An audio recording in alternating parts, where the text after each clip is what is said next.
Assalamualaikum warahmatullahi wabarakatuh. Alhamdulillahirabbil alamin. Matur nuwun dumateng Mbah Nun. Saya Hilmi dari Sidoarjo. Bolehkah saya bertanya, ini kendala saya sendiri, saya seorang pendidik, guru. Kemudian orang tua saya juga guru MI.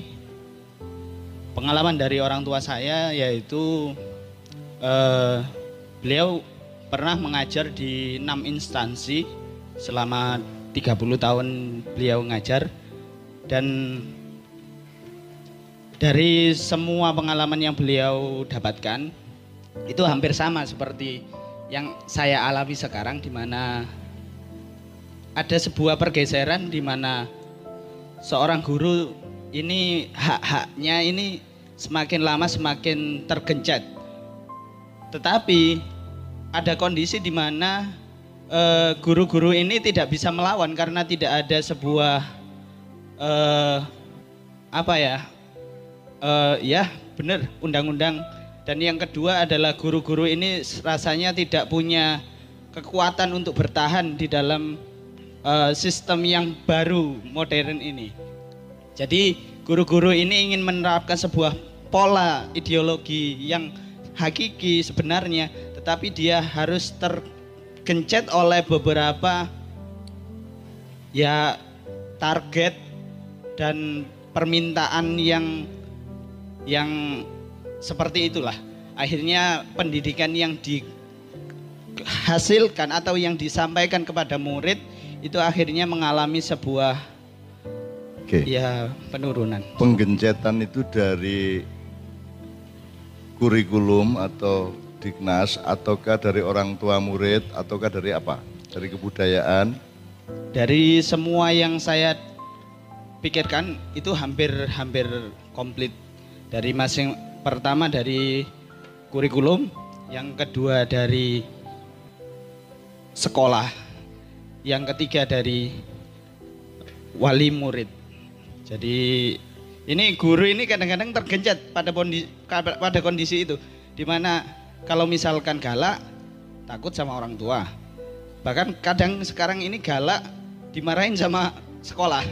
Terus pada kondisi tertentu yang harus diutamakan adalah sebuah show off, dimana secara isi itu saya sendiri kan mengalami dilema yang berat antara itu sistem itu.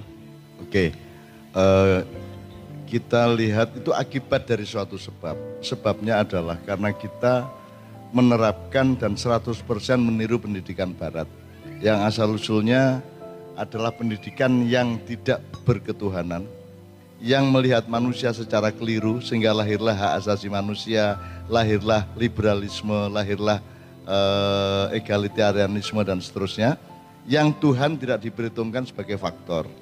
Itu lahir sejak abad 14 ketika terjadi revolusi industri dari Renaissance, sehingga kalau dulu yang berkuasa itu raja, kemudian gereja berganti kepada pedagang. Nah, pedagang ini bisa menjadi kuat karena ada revolusi akal sehat atau revolusi intelektual. Nah, sekarang adalah puncak dari revolusi sekularisme intelektual itu.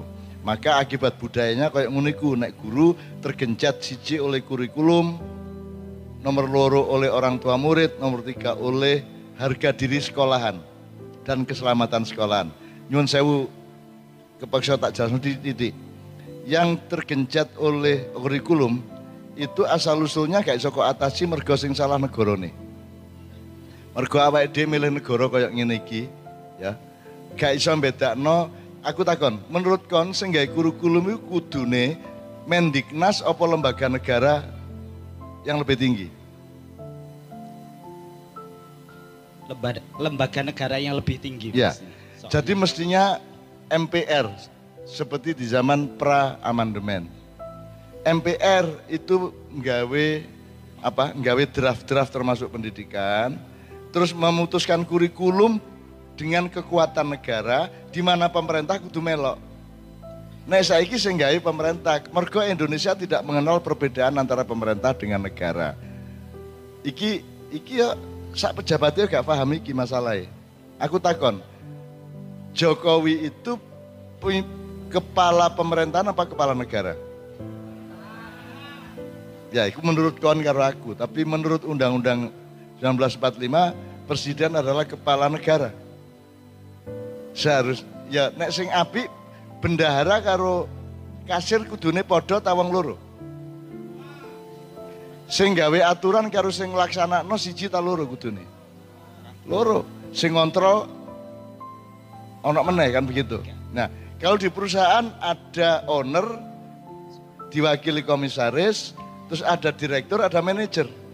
Manajernya enggak bisa ambil policy, yang bisa ambil policy adalah ownernya. Melalui komisarisnya, dirumuskan oleh direkturnya, baru dilaksanakan oleh para manajer.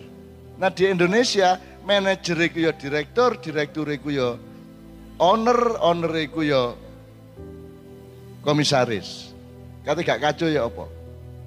Mergo Undang-Undang Dasar 45-nya sudah salah sejak awal. Iki nek duduk aku ditangkep pisan. Aku ngomong ini berkali-kali, salah negara sampean niku. Nek akibat kaya ngene iku ancene salah aturane.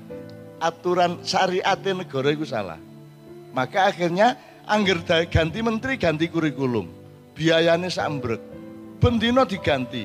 Biyen PNS saiki ASN. Biyen lonte mari ngono ganti begenggek. Mari ngono ganti balon, mari ngono ganti WTS, mari ngono ganti PSK. Enteno dilungkas ganti apa? Ya tak garek. Padahal padha ae ya. Dodol empal. Ngono ya. Nah, sekarang menteri selalu punya hak dan otoritas tertinggi untuk ganti kurikulum. Tapi nek awakmu, nah nanti jalan keluarnya nanti dulu. Itu sebabnya kenapa Anda disiksa oleh kurikulum. Dan itu 100% guru-guru disiksa oleh kurikulum. Jadi koncomu sambrek. Jadi ojo ngersulan teman-teman. Ya apa caranya ngakali? Kalau di sini jelas yang dipelajari di sekolah umum sini hanya 4 pelajaran yang masuk UNAS. Anak saya juga sekolah di satu sekolah yang urusan kurikulum 30% kok di sekolah. Alah 30% sudah cukup kayak lulus. Yang 70% strategi kita sendiri. Ide kita sendiri. Jadi awakmu kudu duwe skala prioritas. Gitu ya. Nomor loro soal nomor 1 kan harus ada perubahan sistem negara. Nah, dilalah kita itu punya presiden-presiden yang tidak paham itu. Dan rakyat juga tidak ngerti kudune presidenmu sing ya apa kan ya gak paham. Sing kok delok gantengi, aduh, Sandi. Sandi. Manis-manis kalem. Ngono ya apa? Milih presiden mergo gantengi lho. Lah ngono ya. Oke, jadi Anda harus sabar. Mungkin seumur hidup, apalagi saya yang sudah 66 tahun, mungkin kita tidak bisa mencapai apa yang kita cita-citakan. Tapi kita tetap punya siasat dengan Quran kita. Kita pasti punya ide untuk mengatasi itu, yang pertama. Yang kedua disiksa oleh sekolahan. Jadi sekarang itu harga diri diletakkan di tempat yang salah. Misalnya ada rapat 2 kabupaten untuk merundingkan bagaimana anak-anak ujian nanti dikasih jawaban. Pak, di daerah lain jawaban ujian itu didistribusi didol oleh orang Diknas, oleh guru-guru, didol jawabannya. Ono sing 4 juta, ono sampai 14 juta, ono sampai 20 juta. Itu kan mengkhianati pendidikan dan menghancurkan anak didik. Nah, rapat 2 kabupaten ini, kita harus membagi ujian. Jawaban ujian. Kenapa? Karena kalau tidak, nanti kalau banyak tidak lulus, kabupaten kita malu. Kepala dinasnya malu, sekolahnya juga malu. Jadi nek sekolahan kok sing lulus mek didik izin. Akhirnya dikai jawaban. Iku bener tak gak? Apa gunanya sekolah? Gitu ya. Nah, terus ono ayate. Pemerintah harus membantu rakyatnya, maka dikai jawaban. Ngono ya apa kan? Ya apa ini? Ulama harus membantu umatnya, terus dikai jawaban. Ngono ya. Kepala sekolah dan guru harus membantu muridnya, maka ditutui jawabannya. Jadi kita sudah sampai kepada tingkat kesesatan akal pikiran dan strategi kebudayaan dan pendidikan yang luar biasa salah. Nah, ojo ngersulo kan, kudu iso mau cara. Nomor 3, wong tua. Biyen niku sampean cilian sampean lak tahu disamblek bapak. gak ngaji njalin bu garisan bu. Ditablek karo jajadah bu apa lah kan jewewer sampai tuwa apa didelepno ndek sumur. Iya didelep-delepno ndase iku.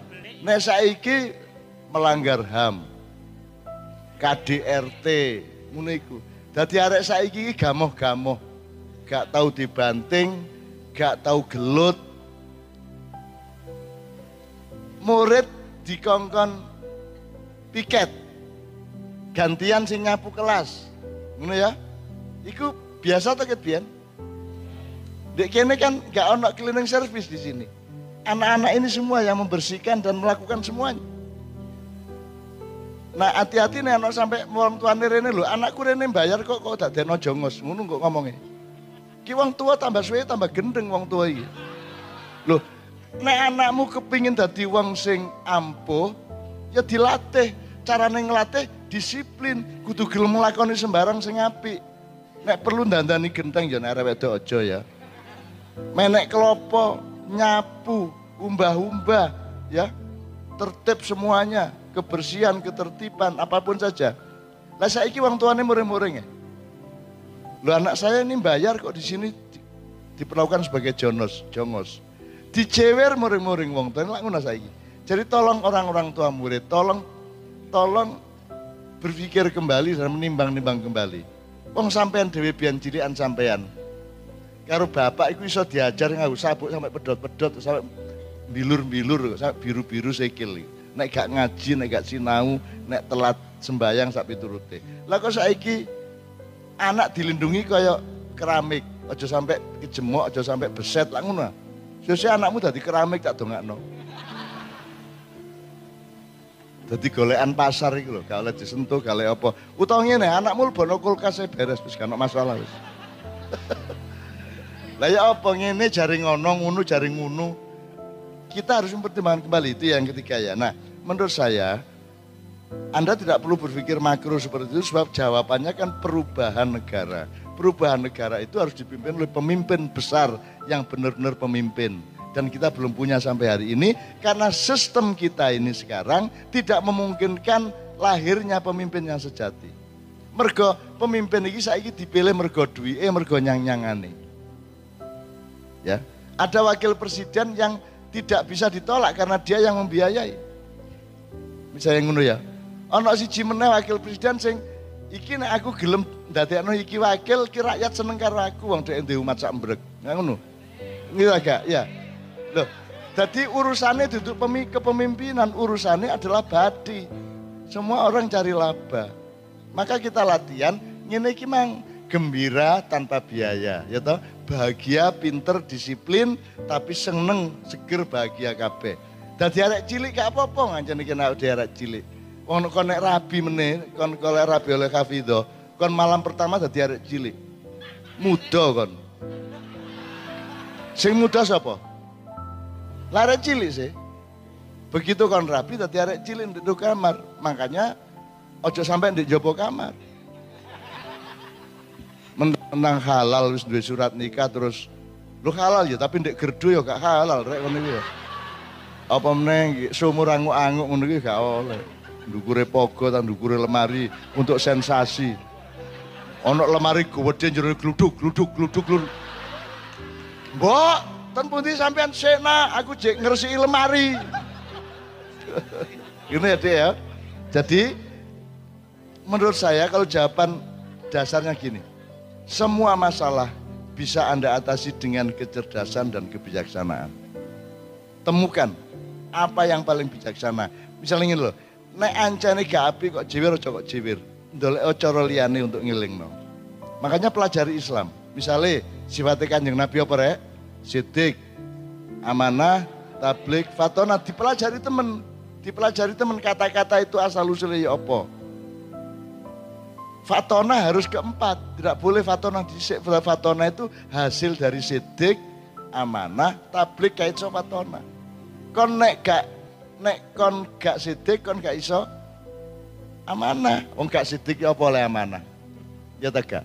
Nek kon gak iso sidik amanah, kon gak iso tabligh. Apa sing kok sampaikan? Wong kon dhewe gak jelas. Gitu ya. Nek kon iso sidik, iso amanah, iso tablik, hasilmu adalah kecerdasan dan determinasi. Fal tandur nafsu ma qaddamat ligot. Kamu akan bisa menembus yang orang lain tidak bisa tembus. Kamu akan kasful hijab, kamu akan menguak tabir-tabir kehidupan.